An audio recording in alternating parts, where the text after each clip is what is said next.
And the rumbling, it was the loudest, most violent time of my life. Shaking, stuff's coming down. On the morning of September 11th, Mark Desire rushed down to the World Trade Center just after the first plane struck the North Tower. That was really a defining moment for me. It was his job to collect evidence for the medical examiner's office. That morning, it was all hands on deck. And our job was to preserve the evidence to all of the victims and potential weapons and pieces of the plane. He was standing close to the South Tower when it collapsed. I was running, and I'm like, I'm going to make it through the door, and then I got hit and I went through the window. He jumped inside a nearby building, the debris crushing his foot. A photographer snapped this picture of him a few minutes later.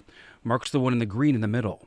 You can see the North Tower behind him, just minutes away from collapsing. So to think about it, if you didn't hop into that building at least halfway, you might not be here today to do this work. I would absolutely be dead. He still works for the medical examiner's office today, but in a new role. He's part of a team that works inside this lab, helping to identify the remains of 9/11 victims. The families, if it's a first-time identification, are kind of surprised that this process is still going on, that we haven't given up. It's the largest forensic investigation in U.S. history, one that started shortly after the towers fell.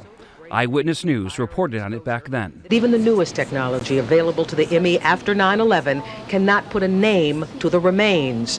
But these men and women refuse to give up. The chief medical examiner at the time, Dr. Charles Hirsch, made the decision to collect samples from family members of the victims for comparison and to preserve all the DNA found at the site. All of the samples will be preserved until there is a test that can match a name with the remains. And that preservation is why the current chief medical examiner can still carry out the mission today. This office made a promise to the families immediately following 9/11 that we would do whatever it takes for as long as it takes to identify the loved ones, their loved ones, and return them to them. 40% of the victims have not been identified yet.